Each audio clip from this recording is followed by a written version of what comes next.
안녕하세요. 학폭 그랜드마스터 이호진 변호사입니다. 오늘은 11월 13일 수요일이고요. 아침부터 비가 많이 오는 좀 그런 서늘한 날씨였습니다. 이제 11월도 거의 이제 중순에 다가가고 있기 때문에 연말 마무리 잘 하셨으면 좋겠습니다. 오늘은 어떤 컨텐츠를 한번 만들어 볼까, 우리 PD님이랑 좀 저번 주부터 이야기를 좀 나눠봤는데 아무래도 학교폭력 사건 전체에 대해서 한번 개관을 한번 해보자.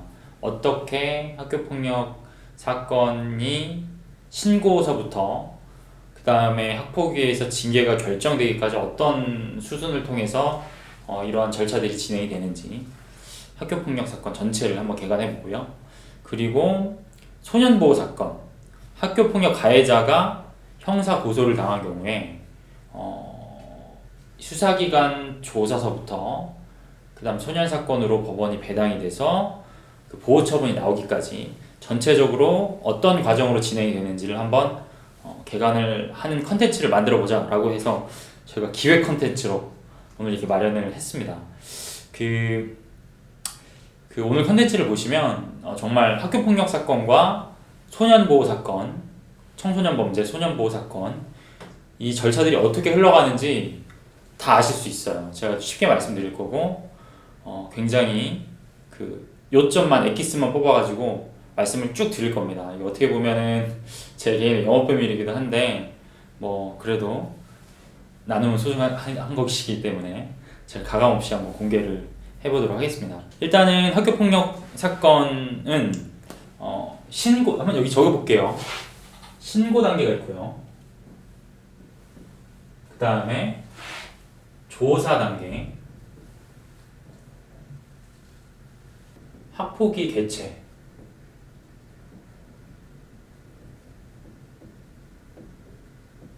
징계 또는 보호조치, 통보 단계, 이렇게 네 가지로 나눌 수 있을 것 같아요. 제가 직선을 잘 쓰는지 모르겠는데 뭐 이렇게 됩니다. 이제 학교폭력 절차, 학폭위 개최 절차를 지금 개관을 하고 있습니다. 자, 학교폭력이 이제 신고가 되어지면 그 다음에 전담기구에서 조사를 합니다. 그 다음에 학폭위가 개최가 되고요. 학교폭력위원회. 그 다음에 학폭위에서 징계랑 보호조치가 결정이 돼서 이제 당사자한테 통보되는 이렇게 절차 네 단계로 나눠볼 수 있을 것 같아요. 일단은 전혀 뭐 개념이 없으신 분들을 위해 학폭위는 뭐의 줄이냐 말이라면, 우리가 학폭위 얘기 많이 하죠. 학교폭력 대책자치위원회라는 조직을 저희가 줄여서 학폭위라고 얘기를 많이 합니다. 학교폭력을 학폭이라고 표현하고요. 많이 줄여서 학교폭력 대책자치위원회를 학폭이라고 표현을 합니다. 일단은 한번 신고 단계부터 봐보죠. 신고는 만약에 학교폭력의 자기가 피해자다, 아니면은 학교폭력 사건이 발생한 것을 본 목격자다 라고 하면 신고를 할 수가 있습니다. 그 다음에 인지라는 것도 있어요. 보통은 신고가 90%입니다. 90%. 인지는 한 10%. 인지라는 건 뭐냐면 이게 학교 측의 인지를 얘기하는 거예요.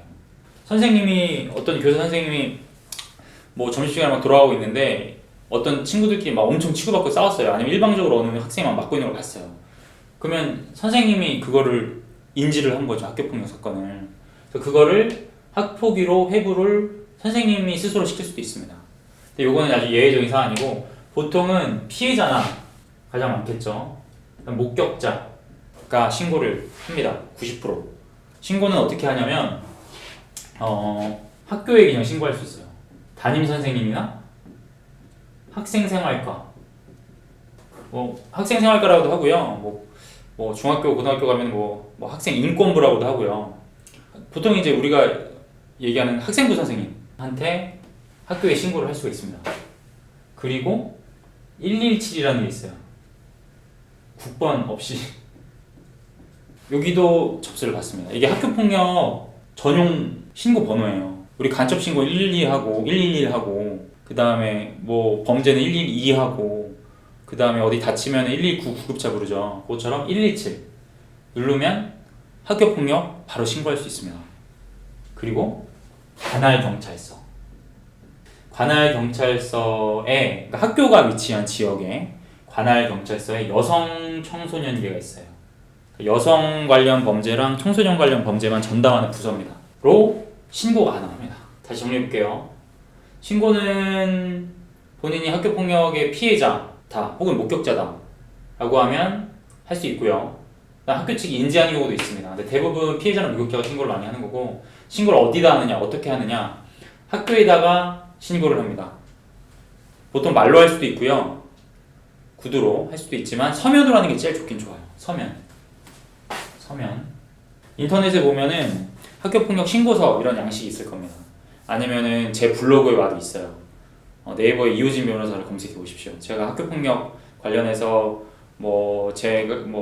제가 관련해서 계속 이제 정보 올리는 곳이 있거든요. 제가 논평하기도 하고. 네이버에 이호진 변호사 검색하시면 제 블로그가 나오고요.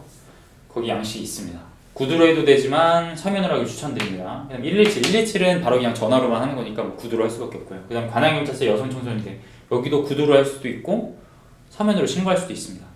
관할경찰서에 하면 좋은 게 어떤 경우냐면, 특별히 사안이 아주 중대한 경우, 폭행이나 상해가 아주 중대한 경우, 이거는 그냥 학교 내에서의 일반적인 행정 절차인 학폭위 신고뿐만이 아니라 형사 고소까지 진행되어야 마땅할 굉장히 중한 범죄인 경우, 상해나 폭행이 심각하거나 아니면 성 관련된 범죄인 경우, 성 관련된 범죄 같은 경우는 학교에다 신고를 하더라도 학교가 원칙적으로 경찰서에, 관할 경찰서에 신고를 하게 되어 있습니다. 안 그러면 과태료를 물어요.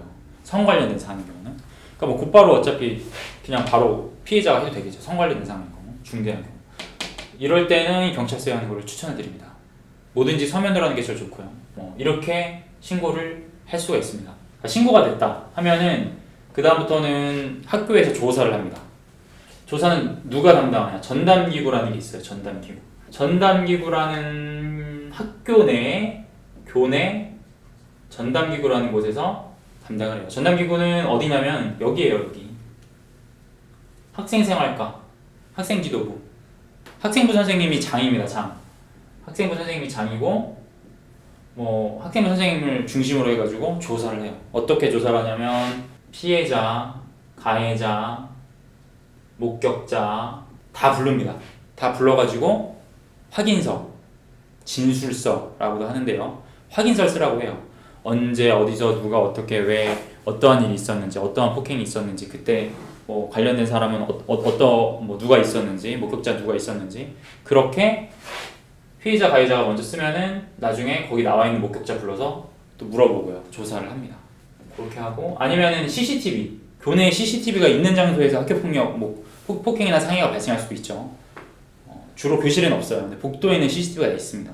그 다음에 가해자랑 피해자랑 막 너무 의견이 너무 많이 대립이 돼요. 막 서로 누가 진실을 얘기하는지 모르겠어요. 그러면 전수조사라고 해가지고 어떻게 보면 익명으로 투표하는 거죠. 만약에 반에서 그런 일이 있거나 했다고, 목격자들이 이제 반 아이들이 다 있는 곳에서 그랬다고 하면 아이들한테 이제 이름 가리고 어떠한 일이 있었는지, 본 적이 있는지 이런 걸 이제 무기명으로 조사하기도 합니다.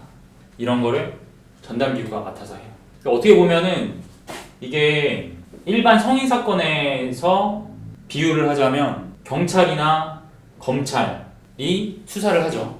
그러니까 그러한 수사기관의 역할을 이 전담기구가 다 하는 거예요. 조사, 수집의 역할을 이 학교 내 전담기구가 다 하는 거예요.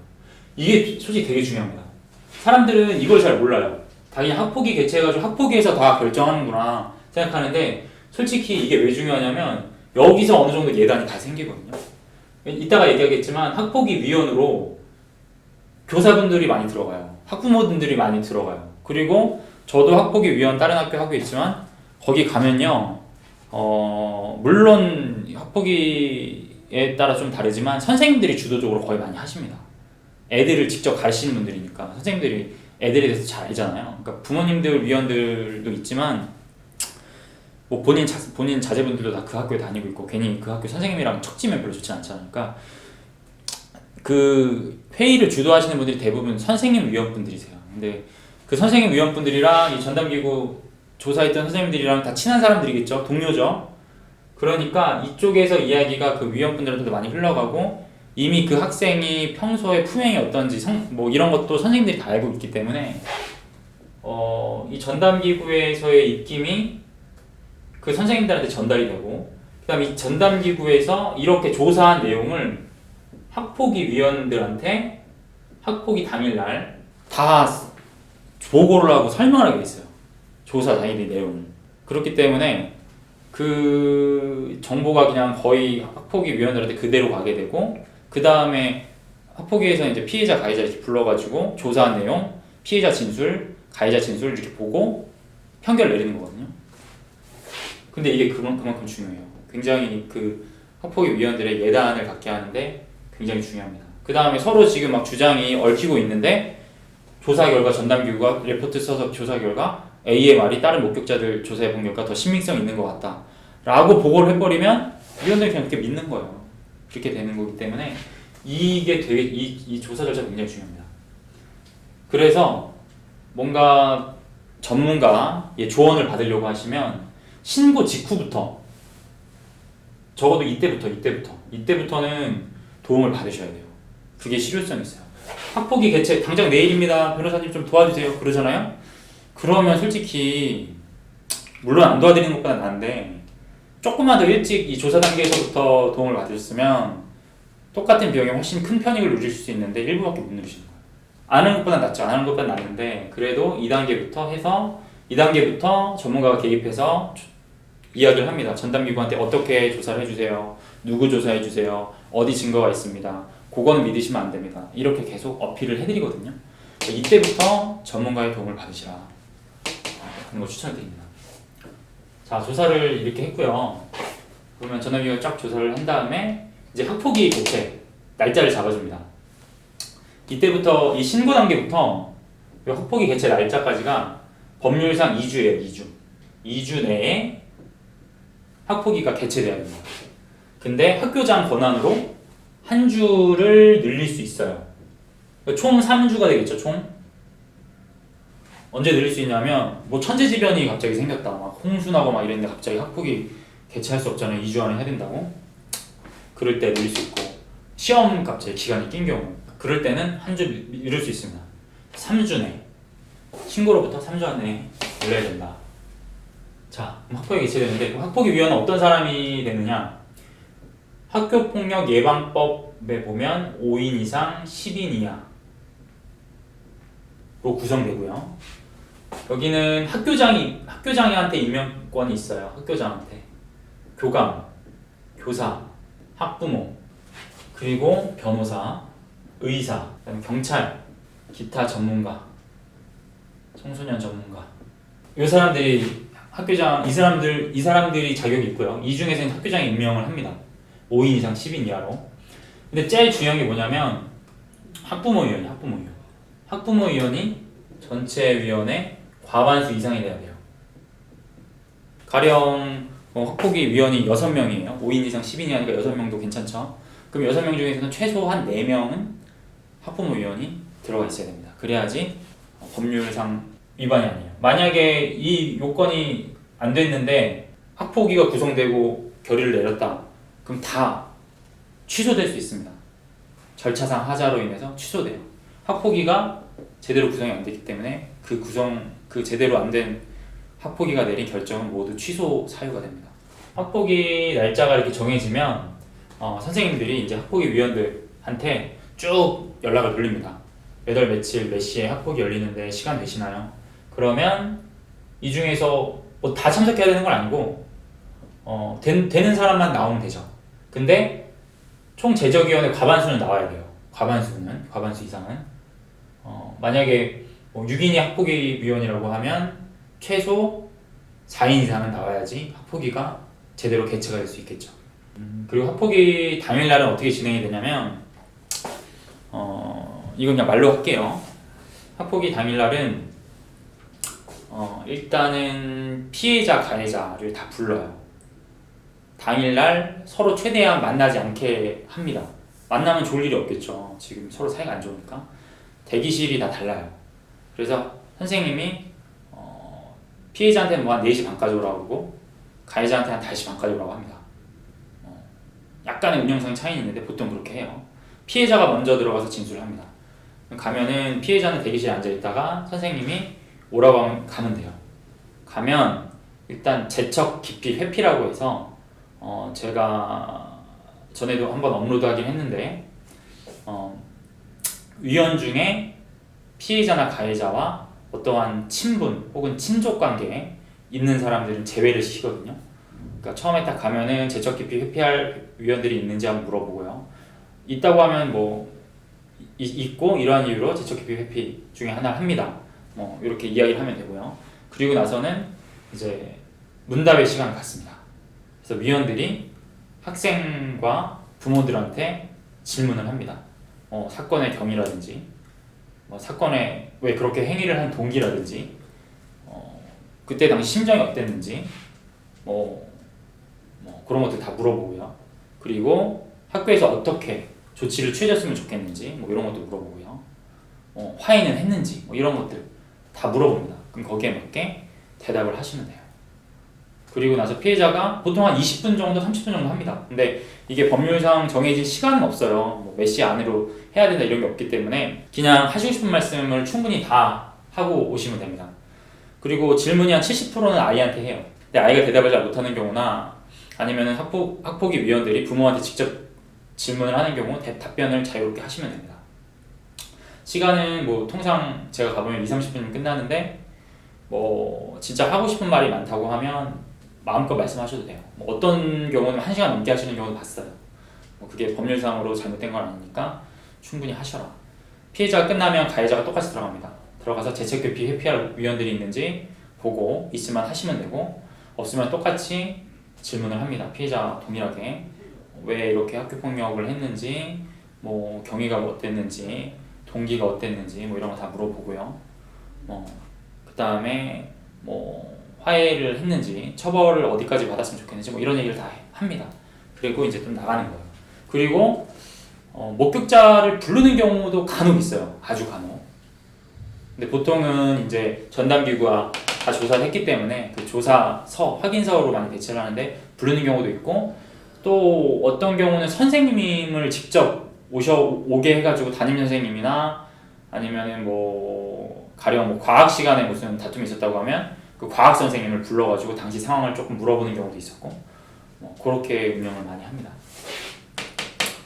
참 위원분들이 힘들어요. 이게 보면은 하루에 한 건만 하는 게 아니고요. 여러 건도 많이 하시거든요. 저도 가서 보면은 새벽에 막 끝나는 경우도 있어요. 한 6시에 모였는데 여러 건 하고 어떤 학부모가 할 말이 많아서 길어지고 성토가 길어지고 이러면 새벽 1-2시까지 하는 경우도 있었습니다. 그러니까 상당히 이게 중노동이에요. 그래서 보수를 많이 주느냐? 그렇지는 않습니다. 그리고 이제 제가 또 말씀을 드리겠지만 일단은 내년부터는 이 학폭위가 학교에서 이제 안 열려요. 상당히 지금 큰 변화가 내년 3월부터는 있을 겁니다. 학교폭력 예방법이 엄청나게 많이 개정이 돼요. 그래서 학폭위가 학교에서 열리지 않고 이 조사까지는 이제 똑같이 하는데 이 학폭위 개최가 학교에서 열리지 않고 교육지원청으로 갑니다. 교육지원청으로 가서 교육지원청이 조금 더 전문적으로 맡게 되죠. 학폭위에 대한 비판이 되게 많았어요. 가장 큰 비판은 학폭위 위원들이 전문성이 없다. 왜냐면 아까 말씀드렸듯이 학부모가 재적위원회 2분의 1 이상 돼야 된다고 그랬죠. 만약 10명이라고 하면 최소 6명은 돼야 됩니다. 그죠? 그렇기 때문에 학부모님들이 많은데 제가 학부모님들 폄하하는 건 아니지만 다 생업이 있으시고 바쁘신 분들이잖아요. 그죠? 근데 학교 와서 어떻게 보면 봉사하는 건데 이게 아까 얘기했듯이 굉장히 힘들고 고된 작업이고 그리고 우리 어머니들, 아버님들이 솔직히 법률적으로 굉장한 지식이 있는 분들은 많이 없으시잖아요. 근데 이게 어쨌든 법률 문제를 다루는 분야란 말입니다. 근데 아무래도 조금 전문성이 떨어지시죠. 교사 선생님들도 마찬가지예요. 똑같아요. 선생님들도 가보시면은 법률적인 지식은 거의 전무하십니다. 본인이 가르치시는 분야에서는 선생님이고 최고지만 법률 지식은 없으세요. 보면은 진짜 상식에 반하는 말씀도 많이 하시거든요. 그래서 전문가들이 필요합니다. 변호사가 한 분은 꼭 있어야 되는데 변호사님들이 솔직히 거기 나가서 몇 시간씩 본인 완전 자원봉사인데 돈도 많이 안 주는데 매번 시간 빼서 가시겠습니까? 가보면 변호사님이 학폭위 위원으로 나온 경우가 10건 중에 한두 건밖에 안 돼요. 저는 어쨌든 이 일을 제가 주된 분야를 하고 있으니까 많이 열심히 나가려고 하는데, 저도 재판이 겹치고 제 사선 대리인으로 맡은 제 일이 겹치면 갈 수 있겠습니까? 죄송하지만 못 가죠. 예? 제 의뢰인이 먼저기 때문에. 근데 변호사님들이 한두 분 계시면 그나마 조금 조율을 해주고 막 이렇게 가이드를 완전 딴 얘기로 막 빠질 때가 많아요. 말도 안 되는 거 가지고. 그럴 때 좀 가이드라인을 잡아주시고 막 이렇게 하실 수가 있는데 안 계시단 말이죠. 의사 선생님들 나온 걸 한 번도 못 봤어요. 그리고 의사 선생님 솔직히 말씀드리면 여기 왜 들어가야 되는지 잘 모르겠습니다. 뭐 지금 누가 다쳤으면은 뭐 진단서야 병원 가서 띄우겠지만, 학폭위에서 의사 선생님들이 할 수 있는 게 뭔지 솔직히 잘 모르겠어요. 차라리 경찰관님들은 그래도 법률 지식이 좀 있으시죠. 훨씬 있으시면 훨씬 낫습니다. 그리고 여기 이제 오시는 경찰관님들을 SPO라고 불러요. 스쿨 폴리스 오피서의 준말입니다. SPO. 이분들이 이제 보통 아까 얘기했던 이 여성 청소년계 있죠. 여기 이 여성 청소년계, 여기에 약간 좀 지금 직급이 낮은 우리 좀 젊으신 신임 그 경위님 뭐 이렇게 경찰관님들이, 순경이나 뭐 이런 경찰관님들이 나오세요. 어쨌든 이분들은, 경찰관님들은 법률적인 지식이 있으신 분들이기 때문에 훨씬 좋습니다. 막 얘기가 산으로 갈 때 가이드를 많이 잡아주시더라고요. 제가 가보면. 그다음 청소년 전문가분들도 뭐 오시면은 도움이 많이 됩니다. 근데 어쨌든 조금 얘기가 샜는데 비판이 많았어요. 일단은 전문성이 없다. 그 다음에 너무 감정에 치우쳐가지고 정말 감정적으로 판단을 한다. 이게 어떻게 보면 학폭위가, 아까 제가 말씀드렸죠. 여기는 경찰, 검찰, 수사기관의 역할을 하지만 여기가 재판부예요. 재판부 역할을 하는 겁니다. 모든 이야기 다 듣고 전담기구에 보고 피해자, 가해자, 목격자, 교사, 진술 다 듣고 결국엔 판결을 내리는 거거든요. 재판부예요, 재판부. 근데 재판부가 전문성이 없어요. 법적 지식이 없어요. 이거는 솔직히 조금 말이 안 되는 거죠. 그렇기 때문에 교육지원청으로 가면 아무래도 똑같은 일만 계속하시고 법률적 지식도 있고 뭐 어쨌든 전문성이 훨씬 더 보장이 될 수 있는 기관에서 하니까 조금 더 객관성이 담보될 수 있는 판결을 받을 수 있습니다. 근데 또 하나 문제는 교육지원청이 지금 지역 단위로 이렇게 지역별로 이렇게 많지 않거든요. 뭐 서울, 서부, 북부, 남부, 동부 뭐 이런 식으로, 중앙 뭐 이런 식으로 제가 있는 걸로 아는데, 서울만 해도 학교가 벌써 몇 개입니까? 학폭 사고가 도대체 몇 개겠어요. 근데 그거를 과연 소화가 가능할까? 인력이나 이런 것들이 지금 어쨌든 재반 시설이나 이런 게 지금 다 갖춰져 있느냐, 이것도 저는 상당히 조금 의아스럽습니다. 당장 내년 3월부터 해야 되는데 이게 과연 가능할까? 너무 주먹구구식으로 번갯불에 콩볶아 먹듯이 그렇게 돼서 오히려 이것만 못하지 않을까 싶은 생각도 좀 가지고 있습니다. 근데 어쨌든 학교에서는 내년부터 법이 바뀌어서 이걸 이제 학폭위원회 안 하야 된다고 하니까 아주 그냥 신이 났습니다. 저와 선생님들이 이게 일이 많거든요. 교육청에 보고해야 되고 아무튼 그렇습니다. 학폭위는 어떻게 이제 판결을 하느냐? 아까 제가 말씀드렸듯이 피해자, 가해자, 교사, 목격자 이게 다 듣고 어떻게 판결하냐면, 학교폭력에 그냥 막 판결하는 거 아니에요. 학교폭력의 고의성, 지속성, 심각성, 화해 정도, 반성 정도, 이 5가지 인자가 있습니다. 각 인자별로 0점부터 4점 이렇게 있어요. 그래서 고의성이 높으면 4점이고요. 고의성이 낮거나 없으면 0점에 1점이 되겠죠. 그렇게 해가지고 점수를 다 더해요. 5가지 인자를. 그러면은 총점이 이제 5가지가 4점이니까 0점부터 20점까지 되겠죠. 그러면 높은 점수별로 가해자 징계를 결정하는 겁니다. 1호 처분부터 서면사과 낮은 것부터 하면은 그 다음에 접촉금지, 그다음에 교내봉사, 사회봉사, 특별교육, 출석정지, 학급교체, 전학 퇴학 이런 식으로 쭉 올라갑니다. 점수가 높으면 20점 받으면 퇴학되는 거예요. 근데 이제 퇴학은 고등학생만 됩니다. 왜냐면 초, 중 등 교육까지는 우리 헌법상 의무교육이기 때문에 퇴학은 안 되고 전학이 최고 조치고, 그러면 그렇게 쫙 해가지고 결정을 하고요. 점수에 맞게. 그 다음에 가해자만 징계만 내리는 게 아니고요. 학폭위가 보통 가해자 징계만 내리신다고 생각하시는데 피해자의 보호 조치도 결정합니다. 피해자한테 어떤 보호 조치를 할 것인가. 학교적 폭력 피해자니까 심리 상담 조치를 해준다든지 그 다음에 뭐 일시적으로 학급 교체를 해준다든지 아니면 뭐 보호 요양에 필요한 뭐 그러한 뭐 조치를 해준다든지 심리상담 같은 그 다음에 뭐 기타 뭐 피해 회복에 필요한 여러 가지 조치 뭐 이런 포괄적인 조항이 있어요. 학폭위에서 결정을 한다. 학교폭력 예방법 피해자에 관련해서 16조 제16조 그 다음에 학교폭력 예방법 제17조의 가해자의 징계 조치에 대해서 그렇게 나와 있습니다. 한번 참고하시면 될 것 같고요. 어떻게 보면 이 조사 이거랑 이 양대 산맥인 거죠. 학폭위 절차이고 이게 양대 산맥이고 이렇게 하고요. 학폭위는 보통 그렇게 하루에서 끝납니다. 보통은 제 경험상 8, 90% 이상은 하루면 끝나요. 근데 사안이 굉장히 많은 경우 사건이 되게 복잡하거나 아니면 사안이 뭐 3월, 4월, 뭐 5월, 6월 막 계속 있어요. 막 이러면 어쨌든 다 따져야 되거든요. 그게 신고 내역으로 들어가면 뭐 사안이 아주 많은 경우 그 다음에 또 이런 경우도 있어요. 가해자랑 피해자랑 학교가 달라요. 학원에서 싸우거나 뭐 학교별로 뭐 패싸움을 했어요. 그러면 가해자 피해자 학교 다르니까 그때는 공동학폭이랍니다. A 학교, B 학교 위원들이 같이 모이고요. 또 학생들도 다 같이 불러가지고 공동학폭이거든요. 그럴 때는 또 스케줄이 안 맞거나 그러면 1회가 아니라 2회, 3회 갈 수도 있어요.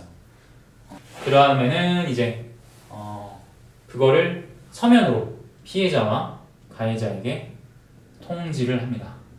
등기로 해요. 등기 보내고요. 이게 왜 중요하냐면 등기로 이게 일종의 처분이거든요. 처분. 징계 처분인데 이제 징계를 이제 빼면은 이해하시기 쉬운데 처분이에요. 이게 처분.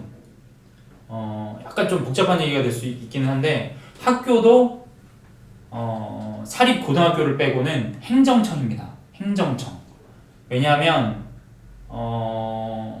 사립 초등학교, 사립 중학교도 다 국가기관이랑 마찬가지예요. 왜냐면 의무교육이라서. 그거를 법률용어로 이제 공무수탁사인이라고 전문적으로 표현하는데 어쨌든 행정청입니다. 행정청은 뭐 우리가 이야기하는 무슨 뭐 식품의약청 뭐 이런 거 생각하시면 되고요. 국가기관인데 어느 개인한테 권리 의무 관계에 대해서 특정한 변동 사항에 대해서 이야기를 해줄 수 있는 걸 행정청이라고 얘기해요. 쉽게. 이 징계도 개인의 권리 의무 관계랑 맞닿아 똑같은 거잖아요. 그래서 이걸 처분이라고 하고 요 통지를 등기로 하게 됩니다. 그러면 이게 이제 처분서가 되는 거예요. 여기서부터 이제 불복과 관련해서 기간의 계산이 이루어집니다. 불복. 이제 학폭이 끝났습니다. 학폭이 끝났고 결정이 이제 가해자에 대한 징계와 피해자에 대한 보호 조치가 다 나왔어요. 불복 방법에는요, 크게 세 가지가 있습니다. 재심, 행정심판. 많이 들어보셨죠? 이 블로그를 학생이 볼 수도 있고 어머님이나 아버님이 보실 수도 있는데 학교폭력, 학폭위, 불복방법 인터넷에 뭐 네이버나 구글 쳐보시면 쫙 다 나옵니다. 근데 이렇게 정리를 해주시는 블로그는 없을 겁니다. 학폭위, 불복방법이 재심, 행정심판, 행정소송이 있어요. 요 세 가지 있다고 보시면 되고 이제 재심은 가장 대표적인 어떻게 보면 학폭위, 불복방법이에요. 여기 이제 징계 통보서, 여기 통지서 온다고 그랬죠. 학폭위 결과 통지서 오면은 이게 나와 있어요. 나와 있는 재심이 제일 위에 나와 있습니다. 재심은 내가 만약 학교폭력 관련해가지고 가해자는 징계받죠. 그다음 피해자는 보호조치를 받는데 이게 부당하다, 뭔가 억울하다라고 생각이 되면 피해자의 경우와 가해자의 경우가 다른데 피해자는 모든 경우에 다 재심을 할 수 있어요. 피해자가 불만을 가질 경우는 뭐가 있을까요? 첫 번째 제일 확실한 거는 가해자한테 내가 한 전학 정도는 보낼 사안인데 엄청 때려 맞아가지고 뭐 서면사과가 나왔어요. 빡치죠. 화가 나죠. 그럴 때 피해자는 재심을 합니다. 그 다음 보호조치도 자기가 불만족스러우면 재심할 수 있어요. 나는 너무 힘들어가지고 심리상담 받아야 되는데 심리상담이 안 나왔다. 그러면 그거와 관련해서 불만이면 피해자는 재심을 할 수 있어요. 재심은 이 결정 통보서 온 날로부터 15일 이내에 해야 되고요. 어디다 해야 되냐면 시도 지역위원회에 하면 됩니다. 서울 기준으로 말씀드리면 서울시청 안에 학교폭력 대책 지역위원회라는 데가 있어요. 서울시청 서소문별관 14층에 있습니다. 예, 거기다가 재심 신청서를 학폭위 결과 통보지 받은 그 다음 날로부터 15일 안에 작성해서 제출을 하면 됩니다. 가해자의 경우는 어떤 경우 재심할 수 있냐? 가해자의 경우는 아무 때나 할 수 있는 게 아니에요. 자기가 전학, 퇴학 요 두 개 나왔을 때만 본인이 재심을 신청할 수 있습니다. 그러니까 가해자는 어떤 경우에 불만을 갖겠어요? 내가 잘못한 거는 그렇게 크지 않은데 너무 심한 조치가 나왔다, 학폭위에서. 그럴 때 이제 불복 방법으로 재심을 하는 거죠. 근데 전학이나 퇴학만 가능하고 그 이하 조치는 재심을 하면 안 됩니다. 할 수가 없어요. 그러면은 가해자가 만약에 전학이나 퇴학이 아닌 뭐 학급 교체나 출석 정지나 사회봉사, 교내봉사 이렇게 낮은 조치가 나왔는데 그것과 관련해서 불만이 있으면 어떻게 해야 되냐? 그러면 행정심판으로 가는 겁니다. 행정심판을 청구할 수 있어요. 행정심판은 어디다 하느냐? 행정심판은 교육청사나 행정심판위원회가 있습니다. 거기다 하시면 돼요. 학교가 위치한 지역에 관할 교육청이 있죠. 그 교육청사나 행정심판위원회가 있습니다. 그걸 시도 징계위원회라고도 합니다. 거기다 신청하시면 되고, 행정심판은 이 통보서, 조치결과 통보서를 받은 그 다음 날로부터 60일 내에 하시면 돼요. 이때 하시면 돼요. 가해자가 전학이나 퇴학 조치 미만의 조치를 나왔는데 그걸 다투고 싶은 경우 그렇게 하시면 되고, 또 행정심판을 또 언제 많이 하냐면, 이게 지금 가장 많이 하는 경우고, 가해자가 그 전학이나 퇴학 조치 미만 받았을 때. 그다음 하나 또 뭐 있냐면, 재심을 했는데도 결과가 별로 마음에 안 들어요. 재심 결과도. 그럴 때 그 재심을 대상으로 해서 행정심판을 또 할 수가 있습니다. 크게 두 가지가 있어요. 근데 이게 조금 어려운 얘기가 됐는데, 재심을 대상으로 행정심판을 하려고 하면 이거 지금 재심 여기서 결정된 거, 여기서 결정된 걸 다투는 거잖아요. 그러니까 이 과정에서 하자가 있다는 걸 다투는 거예요. 조금 어려운 이야기인데, 재심 고유의 하자가 있을 때 이걸 합니다. 학폭이랑은 상관이 없어요. 학폭이 원조치랑. 아무튼 그렇습니다. 네, 그 다음 행정소송. 행정소송은 언제 하느냐? 이거는 가해자가 주로 하는 겁니다. 가해자가 주로 하는 거고, 가해자가 아무 때나 할 수 있어요. 아까 이 재심은 전학이나 퇴학 조치일 때만 할 수 있다고 그랬죠. 근데 행정소송은 1호 서면사과부터, 약간 제일 약한 서면사과부터 9호 퇴학, 아무 때나 행정소송을 할 수가 있습니다. 이게 너무 과하니까 취소해달라라는 취지로 행정소송을 하는 거예요. 행정심판과 행정소송의 차이. 이것도 기간 60일 내 똑같습니다. 차이가 뭐냐면, 아까 제가 얘기해드렸죠. 행정심판은 교육청 내 행정심판위원회가 그 판결을 내려요. 결정기관이. 여기는 법원이 합니다. 법원. 행정법원. 판단기관이. 판사님. 어디가 더 전문성 있겠어요? 여기가 더 전문성 있죠. 행정소송 말 그대로 소송이에요. 말 그대로 소송이고, 뭐 소장 써서 이제 학교 상대로 하는 거거든요. 학교. 행정심판도 그렇고 행정소송도 그렇고 다 학교를 상대로 하는 겁니다.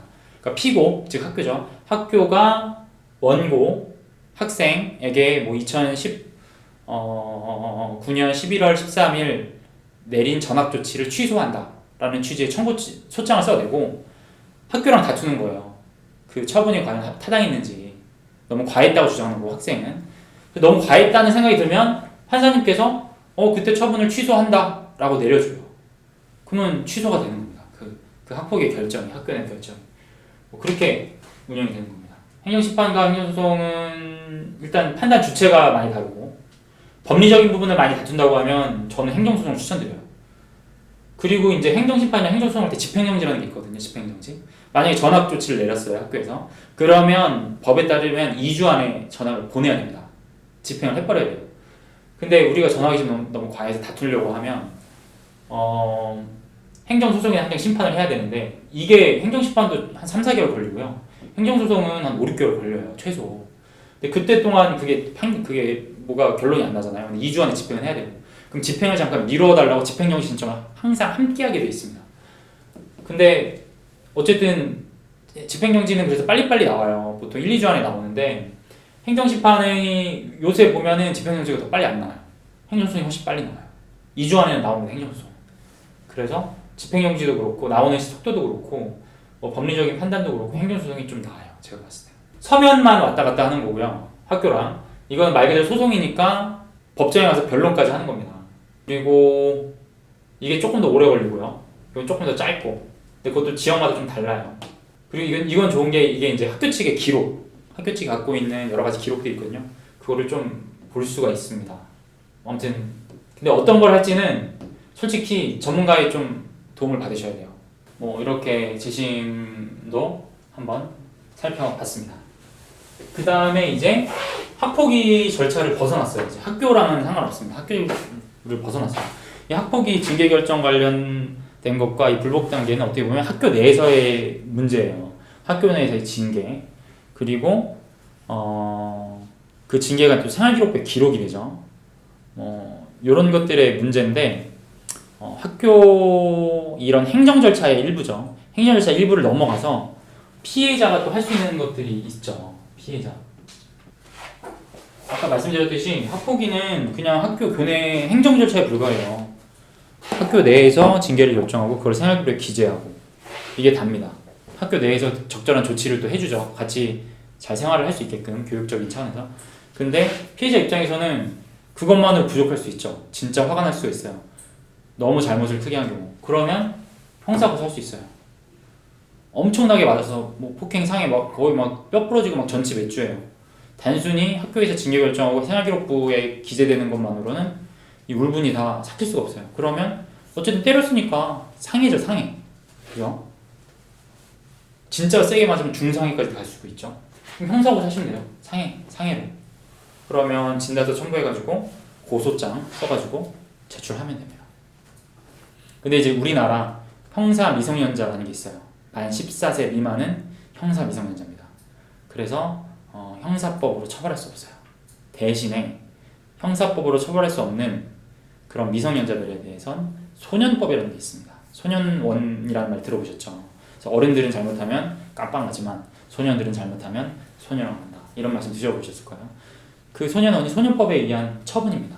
가장 강한 처분 중에 하나가 소년원이고요. 근데 이 소년법이 적용되는 나이도 하한은 만 10세 이상이에요. 만 10세. 만 10세 미만이면 이게 안 됩니다. 형사고소로 와서 일반 형법으로 처벌할 수도 없고요. 만 14세 미만이라서 소년법을 적용하려고 해도 소년법도 만 14세 이상, 만 14세 미만,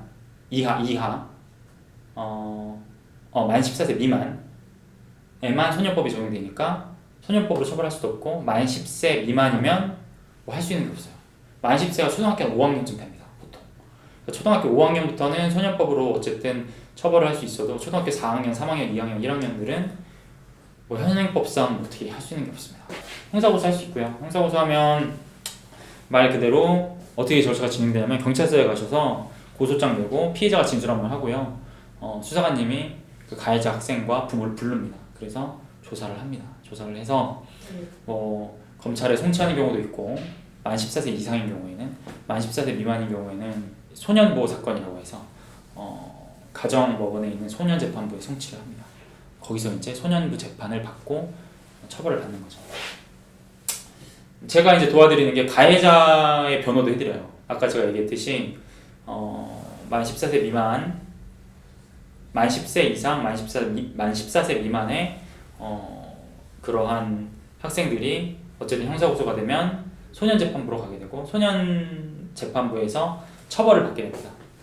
그것과 관련해서도 제가 변호를 해드려요. 거기서는 이제 변호인이라고 안 하고 일반 형사사건에서 변호인이라고 표현하죠. 근데 보조인이라고 표현합니다. 변호사가 보조인으로 가서 수사기록도 열람 묵상하고 뭐 법원에 의견서도 써내고 재판도 같이 참석하고 그런 변호 활동을 합니다. 그래서 소년법상의 보호 처분도 여러 가지가 있는데 약한 거는 뭐 보호자 감호 위탁, 뭐 그 다음에 수강명령, 사회봉사, 그 다음에 보호관찰 들어보셨죠? 보호관찰. 그 다음에 무슨 종교시설을 위탁하는 것도 있고 그 위로 올라가면 소년원 가요. 뭐 한 달짜리 소년원이 있고요, 단기 소년원이 있고요, 뭐 장기 소년원 뭐 이렇게 있습니다. 그런 것도 하고 그 다음 두 번째로 할 수 있는 건 이제 민사상 손해배상 청구도 가능합니다. 맞았죠? 내가 맞았죠? 치료비가 들 거예요. 기왕 치료비겠다 들고 앞으로들 또 향후 치료비가 있을 수도 있죠. 오랫동안 뭔가 치료를 받아야 되는 경우. 그 다음 가장 큰 위자료 이런 거를 가해 학생 측에 손해배상 청구를 할 수 있습니다. 가해 학생과 피고는 가해 학생 부모, 법정 대리인이기 때문에 법률 대리인이기 때문에 부모도 돌아가는 이런 손해배상 청구를 할 수 있습니다. 이건 이제 철저하게 돈 문제죠. 치료비랑 위자료 내놔라 이렇게 할 수 있죠. 그러니까 피해자가 할 수 있는 거는 영순이는 학교폭력 신고, 생활그룹에 기재되게 해서 징계 만드는 거, 형사고소, 민사, 손해배상. 진짜 화가 나는 경우에 이 세 개를 다 하시는 분들도 있습니다. 강력한 조치를 원하시는 경우 그렇게 운영되게 됩니다. 오늘 제가 꽤 긴 시간 동안 학교폭력 관련해 가지고 절차 개관해드리고 불복 방법, 그 다음에 기타 할 수 있는 학교폭력 학교 외에서 할 수 있는 일반적인 조치들도 제가 이렇게 말씀을 드렸습니다. 어떻게 좀 도움이 되셨는지 모르겠고요. 제가 말씀드린 부분이 어떻게 보면 엑기스입니다. 엑기스이기 때문에 이 정도 알면은 학교폭력 관련해 가지고 어떻게 절차가 대충 돌아가는구나 라는 거는 충분히 캐치해내셨으리라 생각합니다. 네, 감사합니다. 이상입니다.